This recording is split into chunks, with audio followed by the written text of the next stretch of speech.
everyone, my name is Vina, aka Miss WOC Reader, and welcome back to my channel.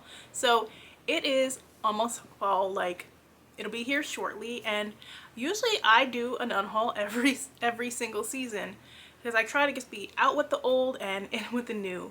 And I didn't do one for summer, I realized. And so I decided I need to really get on it because every book on my bookshelf is one that I feel like reading again. Like, there are books that I will keep because since I'm writing, I'm looking at some of them, studying how they write certain aspects of the book, or there's like a book that I love, definitely I'm going to hold on to it there, but I try mostly to get rid of books that I feel like I'll never pick back up again, books that were 2-star and under.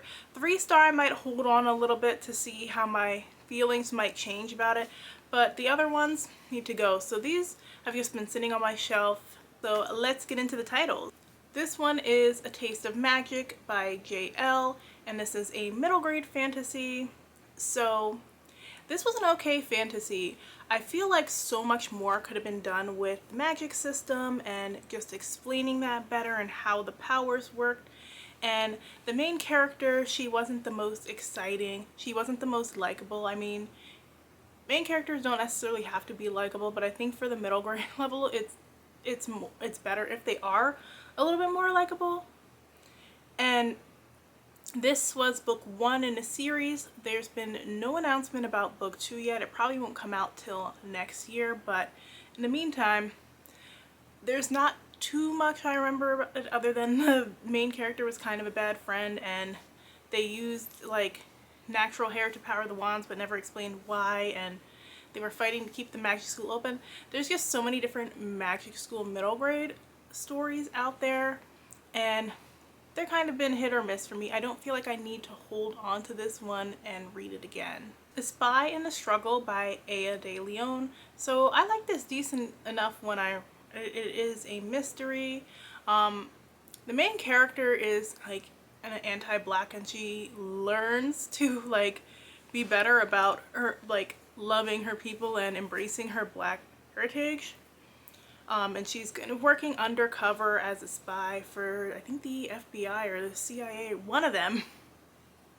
And I don't feel like I'm ever going to pick this back up and read it again, so time to go. So this one is Fading Amber by Jamie Reed. Nothing wrong with it. I actually have not read it yet.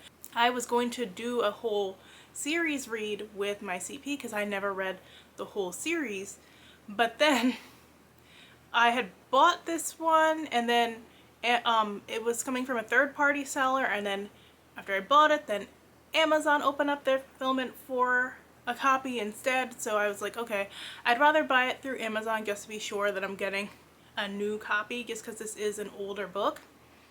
And so I canceled the order, but then even though the order canceled, the book still came anyway. So it's kind of weird because this is the third book in a series, but I'm going to put it in the little free library, and hopefully, since this series is on Hoopla, maybe a teen reader might find it and pick it up and decide, okay, I'm gonna go find the other two. Love and Other Disasters by Anita Kelly. I remember a lot of people on like the Romance Landia and Romance Booktube and stuff talking about this one.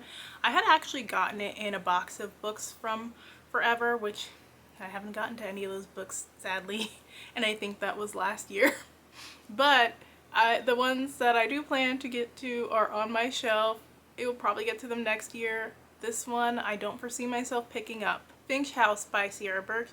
So nothing wrong with this one. It's just an ARC copy. I have a finished copy, and I want to put this in a little free library. Maybe a kid can discover it. Nightmare Island by Shakira Bourne. So I read this one. I didn't enjoy it as much as Josephine Against the Sea.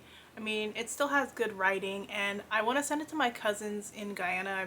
We're like packing a barrel to send them stuff, and I think they could use some more stories with kids similar to them. Daughters of the Moon Goddess by Su Lin Tan. So this one was one that was very hyped. I remember when it came out, like everybody was loving it, and then the way they timed it, book 2 came out like shortly after in the same year.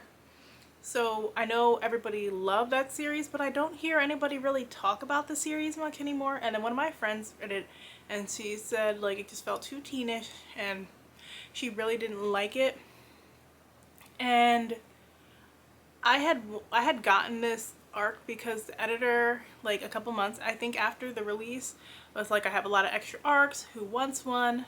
I got one, and then I've never had the urge to pick it up. So I feel like since I've never had the urge to pick it up again, I should unhaul. The Sun and the Void was a recent read. This one is an art copy. I have a finished copy, The Splinter in the Sky by Kamiyashi Ngiwa. So this one was an okay, like, sci fantasy story. I do have the audiobook though from the Simon & Schuster audiobook program. So I feel like if I am planning on revisiting it in the future, I can just revisit the audio instead. Like, this felt like a pretty standard sci fantasy story to me. Like, there weren't really many surprises. It, like, the writing was decent enough, it didn't grip me. So I'm gonna go ahead and give this one away. And last, A Benny Song by P. Djeli Clark. So I don't know about P. Djeli Clark. I liked The Black God Drum and I liked Ring Shout, but I haven't really liked anything else from him. And this one I couldn't get into. So it's his first middle grade and it felt adultish. Like, he mostly writes adult. It felt very adultish, like it was being written down for the middle grade audience, but it might have started as an adult story. And I just wasn't gripped by anything. I think I got to chapter 8 or 9, and I even tried listening to audio too, and I'm just like, I felt nothing. So I didn't feel like continuing, so that's why it has to go. So that's everything that I'm giving away. Have you read any of these books? Let me know if you did and if you enjoyed them or not. And if you like this video, make sure and hit that like button. Thanks so much for watching, and I will see you guys in the next one. Bye!